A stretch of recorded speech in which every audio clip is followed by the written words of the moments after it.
C'est toujours vous qui appelez même à l'insurrection, au soulèvement populaire dans votre pays, sans être inquiété.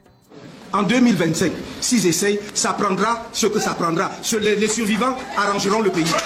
Est-ce qu'il y a un grand enfant du Cameroun qui peut venir ici, là, nous donner comment on peut faire pour que la révolution populaire se lève au Cameroun? On ne faut que te poser cette question. Si jamais il y a soulèvement populaire, tous les jours qu'on parle au Cameroun, c'est pour dire aux Camerounais, levez-vous. Mais ils sont dans les bars, ils sont dans les gandas, ils sont dans la bière.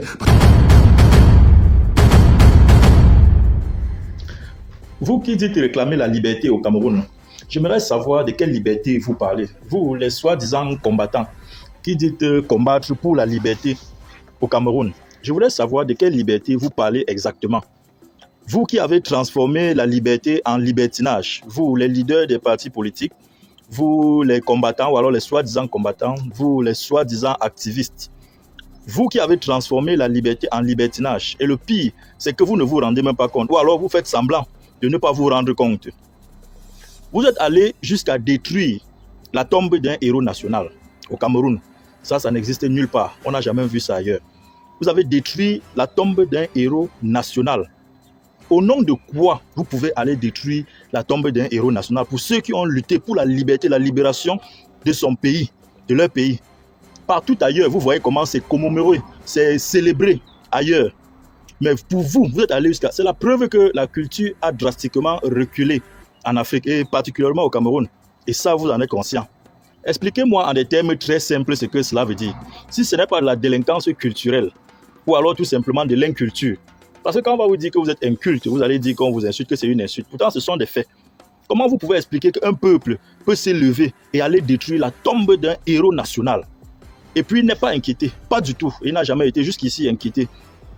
Et vous parlez de la liberté, c'est toujours vous qui réclamez la liberté au Cameroun. Et pourtant, c'est toujours vous qui êtes sur les plateaux de télévision en train de tenir les discours haineux. Dans les réseaux sociaux, c'est vous.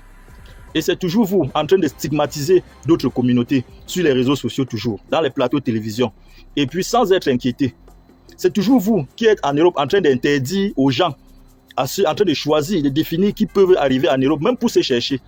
Pour venir en Europe, pour se défendre, c'est vous qui définissez qui peut venir et qui peut ne pas venir. Au nom de quoi? Et c'est vous qui luttez pour la liberté. Donc pour vous, la liberté, c'est que si on n'est pas d'accord avec vous, c'est qu'on n'a pas le droit d'être libre. C'est ça? Si on est contre vous, si on n'est pas avec vous, on est forcément contre vous.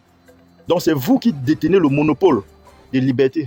C'est encore vous qui déféquez dans la nourriture, qui chiez dans la nourriture pour vendre aux gens. C'est toujours vous qui appelez même à l'insurrection, au soulèvement populaire dans votre pays, sans être inquiété. Au nom de la liberté, parce que vous le faites au nom de la liberté, parce que vous êtes libre de dire ce que vous voulez. Et c'est vous qui réclamez la liberté au Cameroun. Alors que malgré tout ça, vous n'êtes pas inquiété. Bon, si tout ceci n'est pas de la liberté, que vous avez transformé vous-même en libertinage, comment vous pouvez expliquer que vous appelez au soulèvement dans une période très compliquée où le monde entier est en train de traverser une zone de turbulence, avec tout ce qui se passe à Gaza, avec tout ce qui est en train de se passer en Ukraine, avec tout ce qui se passe au Congo juste à côté, tout ce qui se passe avec l'AES, vous voyez comment tous les pays sont en train de lutter pour leur souveraineté, lutter pour leur indépendance, indépendance économique surtout. Vous êtes en train d'appeler au soulèvement populaire, de détruire, vous appelez le peuple de détruire ce qui a déjà été construit. Parce que vous ne parlez jamais de ce qui a déjà été fait. Vous ne parlez que de ce qui n'a pas encore été fait. Et pourtant, même par honnêteté intellectuelle ou politique même, vous devriez aussi, avant de critiquer ce qui n'a pas encore été fait, vous devriez parler également de ce qui a déjà été fait. Parce que ça permet d'éduquer et d'édifier la population, le peuple. Ce peuple qui ne se cultive pas, qui ne comprenne pas pour quelles raisons je dois être derrière tel ou tel autre leader. Vous choisissez vos leaders, d'accord, mais ils sont bons pour vous. Par rapport à quoi? Quelles sont vos propres opinions? Par rapport à quel est votre référentiel? Si vous n'avez pas lu votre histoire, si vous ne connaissez pas votre histoire, comment est-ce que vous ferez pour choisir un bon leader pour votre pays? C'est ce qu'on vous demande. C'est ce que je vous demande tout le temps. Vous, les leaders des partis politiques, là, vous, les influenceurs, les soi-disant intellectuels, là, dites la vérité à ce peuple-là. Dites-leur la vérité. Montrez-leur que le monde entier est en train de se diviser, en train de se détruire. On est en train de détruire l'Ukraine, Gaza et le Congo comme ça, là, pour des richesses naturelles. Ils sont en train de lutter, et chaque pays est en train de lutter comme ça, là, pour la souveraineté de son pays, basant sur l'histoire, sur les accords coloniaux de depuis. C'est aujourd'hui que les gens, chacun est en train de se battre pour lutter, pour faire sortir son pays de ces accords coloniaux-là. C'est d'où vous voyez les guerres aujourd'hui partout. Et le Cameroun est en train de se libérer de ces accords coloniaux-là. Expliquez ça aux jeunes là. Le Cameroun est en train de se libérer des accords coloniaux. Voilà que même la Sonara appartient presque totalement à 95-85% au Cameroun. Voilà le port autonome de Douala, c'est pareil. L'indépendance économique est en train de voir le jour. Et le prix du cacao aujourd'hui au Cameroun est à 5 000 francs. Et ce n'est pas tout. Le Cameroun est en train de construire ses usines de transformation de fèves de cacao pour être autonome et indépendant, s'occuper, gérer ses propres économies. C'est de ça, voilà là où il y a les vrais combats. Vous êtes à quel niveau? Voilà le siège de la Fédération camerounaise de football, le siège de la FECAFOOT, qui est en train de se construire au standard du Cameroun, des 5 étoiles de la grande nation de football que le Cameroun est aujourd'hui. Regardez, vous êtes dans un pays que déjà le passeport est en train de se faire en 24 heures. La carte d'identité aussi, on a fait en 48 heures. Bientôt, ce sera les actes de naissance. Ce n'est pas trop, ce n'est pas beaucoup, mais c'est déjà des acquis, c'est ce qui est déjà fait. Et c'est comme ça aux standards internationaux, c'est comme ça dans les pays internationaux, dans les grands pays, les pays développés. On est venu avec la fiscalité, toujours en train de vous mettre dans le chemin du développement, de l'émergence. Même si on doit combattre, acceptons ceci, comprenons d'abord ça, affilions-nous, suivons le rythme là, avant de critiquer le reste, ne détruisez pas ce qui est déjà en train d'être fait. Parce que celui qui va venir ne fera pas la magie. Il passera toujours par là. S'il veut vraiment développer le pays, il n'y a pas de magie, il n'y a pas de miracle à faire.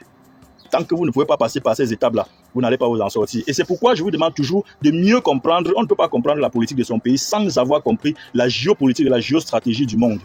C'est pour ça que vous voyez, aujourd'hui, les pays sont en train de se battre comme ça. C'est la géopolitique. Il faut mieux comprendre ça pour comprendre la politique de son pays. Ça permet que vous choisissez votre leader. C'est pourquoi je vous dis toujours que c'est Samuel Eto'o qui est le meilleur choix de ces pays-là.